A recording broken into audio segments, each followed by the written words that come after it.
Demi kemandirian pertanian di desa, Badan Usaha Milik Desa, BUMDes, di Desa Pasawahan, Kecamatan Susukan Lebak, Kabupaten Cirebon, melakukan inovasi membuat fermentasi pupuk organik yang memiliki nitrogen tinggi untuk hasil pertanian, yang diproduksi menggunakan bahan dari daun dan tumbuhan. BUMDes di Desa Pasawahan yang bernama BUMDes Dahlia itu juga memproduksi pupuk kompos dan NPK, baik dalam bentuk padat maupun cair, yang bahannya menggunakan bahan herbal dari dedaunan dan kotoran ayam bertelur dari peternak yang ada di Desa Pasawahan, dan juga kotoran ayam broiler dari peternak desa tetangga, yang bisa diproduksi untuk bahan membuat pupuk organik yang sangat baik, serta berpotensi untuk dikembangkan kualitas kimianya.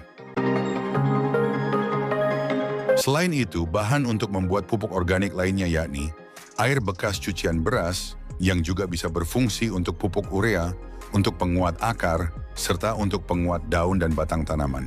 Urea dan NPK padat ini, tapi kandungan urea dari organik. Dan nanti ini bisa menghasilkan pupuk padat sama pupuk cair. Ini dari organik, Pak. Ini dari kandang ayam sama kotoran ayam petelur, ayam pedaging. Kebetulan di Desa Pasawahan ini ada peternakan ayam petelur, juga tetangga desa ada peternakan ayam pedaging. Ini pupuk-pupuk yang kita siapkan untuk pertanian kita. Bahan utamanya memang dari dedaunan dan tumbuh-tumbuhan yang mengandung unsur nitrogen tinggi. Kita fermentasi di sini, terus ada juga air beras. Ini nanti kita bikin, ini kita ada pembuatan NPK cair dari tumbuh-tumbuhan juga yang mengandung unsur N, P, dan K yang tinggi. Dan ini kita produksi sendiri untuk kemandirian pupuk di lahan pertanian kita. Ini pupuk untuk urea, ini untuk NPK, ini untuk penguat akar, ini ada penguat daun dan batang. Supriyatna menjelaskan, pembuatan pupuk organik ditargetkan dan diproduksi secara kimia menggunakan katalis dengan biaya yang cukup murah dan memiliki kapasitas sebanyak 6 kubik atau 60 karung. Menurutnya, untuk standar pemakaian sawah dengan luas 1 hektar, dibutuhkan 50 karung pupuk organik padat.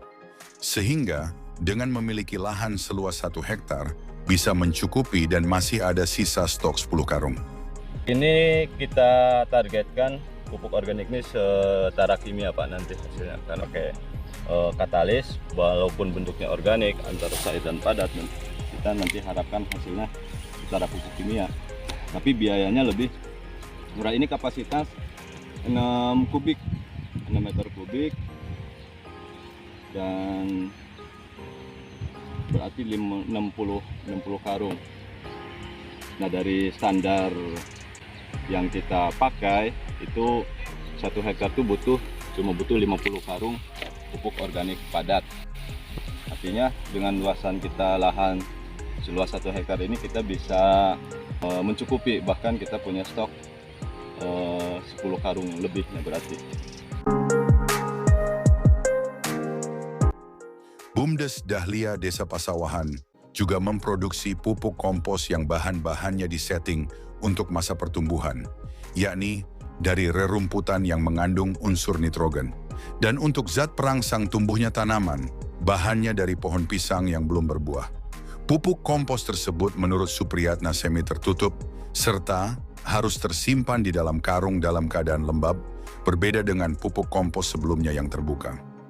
Ini kompos dari bahan-bahan yang kita setting untuk masa pertumbuhan. Kita ambil bahannya dari rerumputan yang itu memang banyak mengandung unsur N untuk urea. Juga kita kasih bahan dari pohon pisang, Pak, yang belum berbuah, karena itu mengandung banyak unsur pertumbuhan untuk zat perangsang tumbuh. Sehingga nanti ini kita siapkan setelah tanaman kita tanam, kita nanti pupuk dengan kompos ini.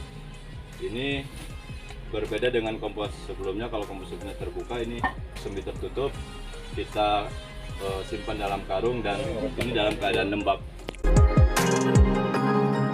Lebih lanjut, Supriyatna menjelaskan, untuk pembuatan pupuk kompos, bahannya dari tanaman gulma yang ada, memanfaatkan rumput liar dan limbah tanaman. Menurutnya, metode seperti itu merupakan metode yang paling sederhana, tapi cukup efektif. Ia pun menjelaskan, untuk menjaga kelembaban, pupuk kompos yang belum jadi harus disiram setiap hari dan dibutuhkan waktu 2 atau 3 bulan untuk menjadi pupuk kompos. Ini adalah pabrik kompos, Pak. Ini pembuatan pupuk kompos berisi dari gulma yang ada, rumput-rumputan liar, tanaman-tanaman dari sisa atau limbah yang kita ambil atau kita buang dari lahan kita jadikan kompos di sini.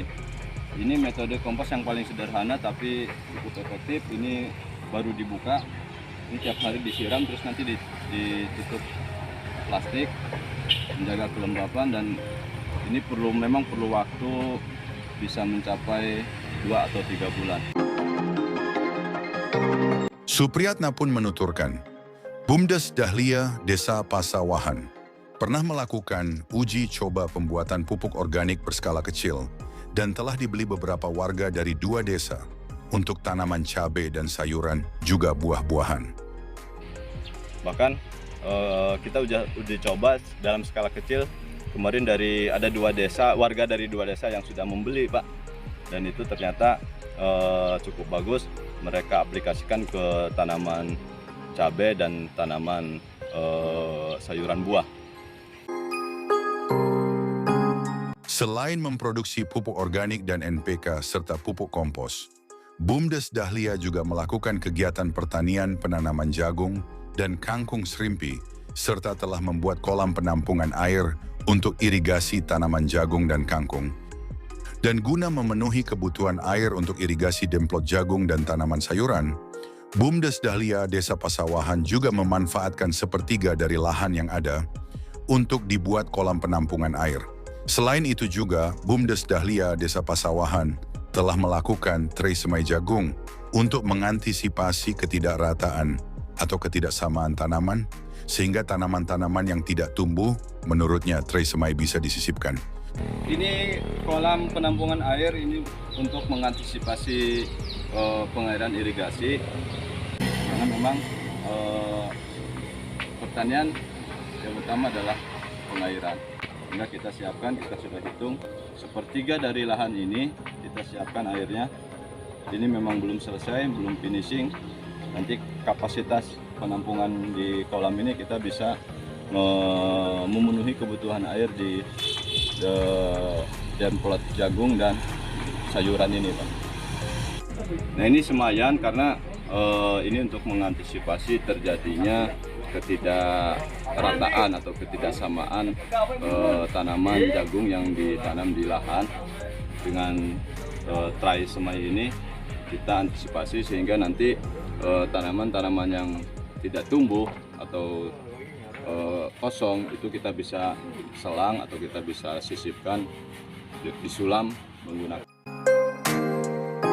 Bumdes Dahlia Desa Pasawahan juga tengah membuat tempat untuk tanaman azolla dengan ukuran 2 kali 4 meter untuk kebutuhan protein pakan ayam, juga untuk POC rumput.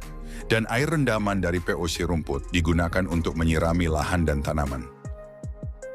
Ini rencana kita tanam azolla, Pak, 2 kali 4 meter. Ini tadi untuk memenuhi kebutuhan protein pakan ayam, POC rumput. Jadi rumput-rumput yang ada di sini kita ambil, kita cabut, dan kita masukin di sini, direndam, dan airnya kita gunakan untuk menyiram lahan punya kita. Supriyatna menjelaskan, untuk tanaman jagung, ketika nanti panen, akan diintegrasikan untuk pakan ternak ayam sehingga tidak perlu membeli. Selain itu dapat menekan rasio biaya untuk pakan ayam dengan perbandingan 1 kilo daging ayam membutuhkan 4 kilo pakan.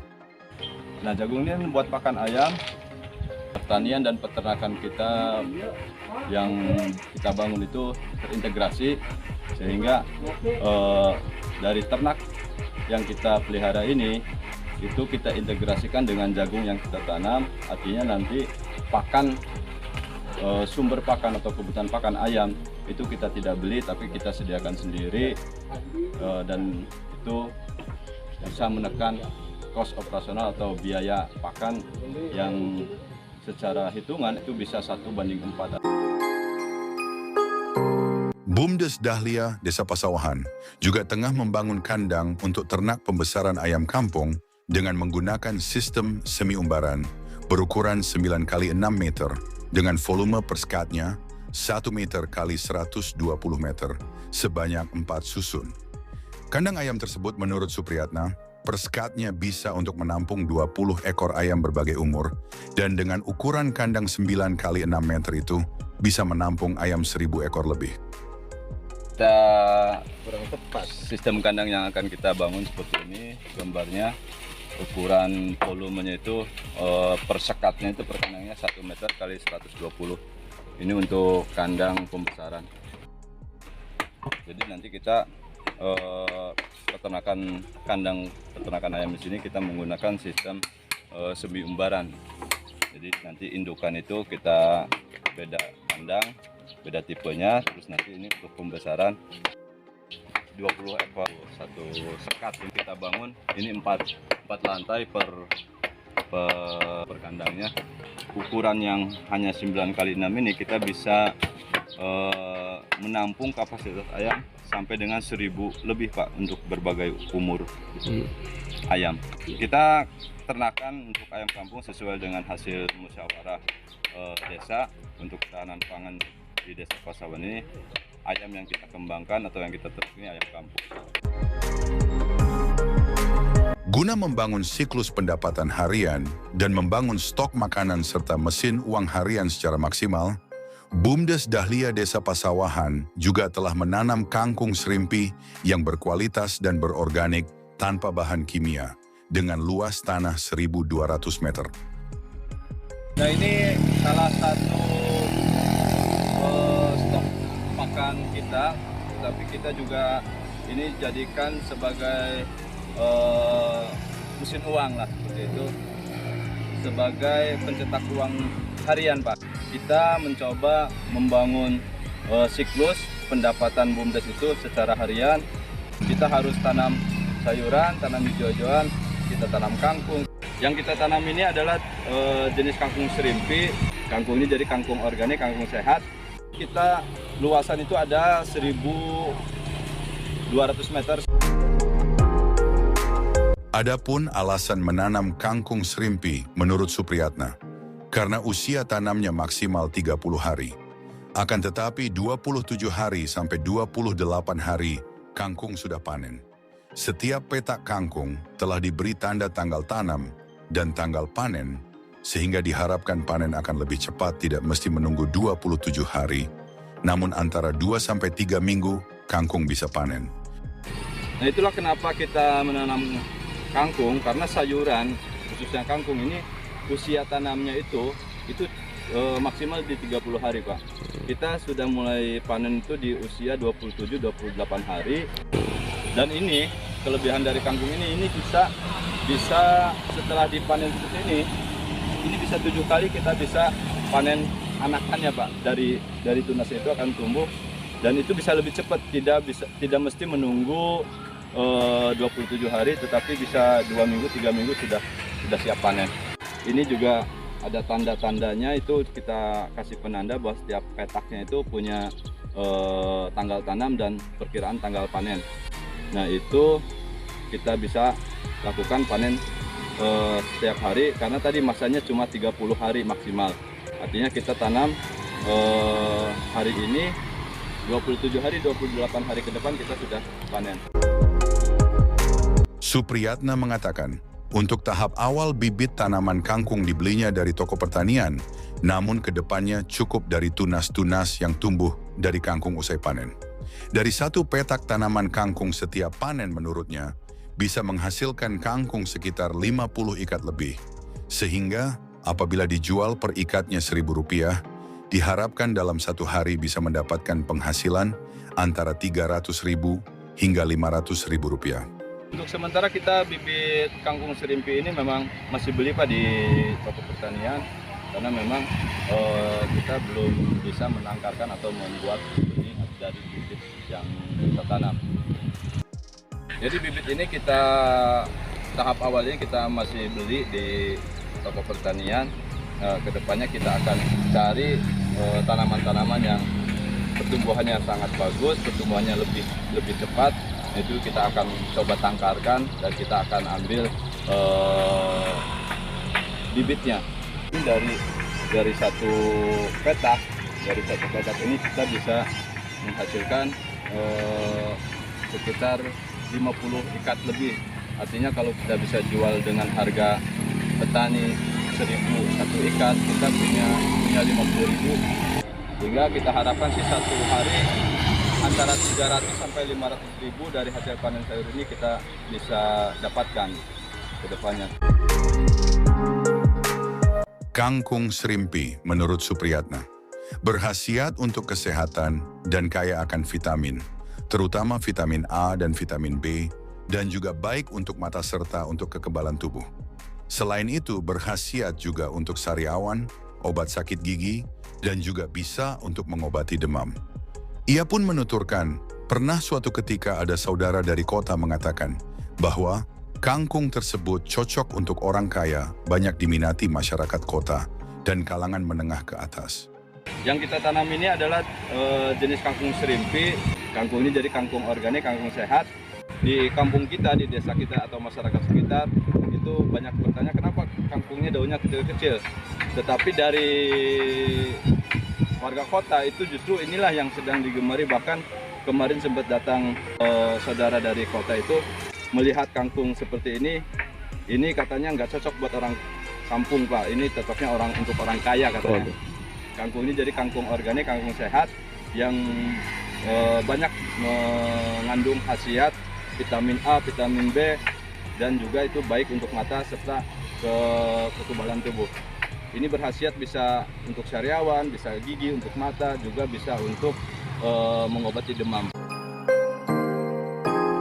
Di bawah kepemimpinan Supriyatna, BUMDes Dahlia Desa Pasawahan diharapkan adanya peningkatan kesejahteraan masyarakat desa, khususnya masyarakat desa Pasawahan, termasuk pengembangan potensi ekonomi desa dan kemandirian desa. Selain itu, BUMDes Dahlia Desa Pasawahan kedepannya dapat menciptakan lapangan kerja, meningkatkan pendapatan masyarakat, dan mengurangi ketergantungan desa pada pihak luar. Dari Susukan Lebak, Kabupaten Cirebon, Jawa Barat, Yana KD TV mengabarkan.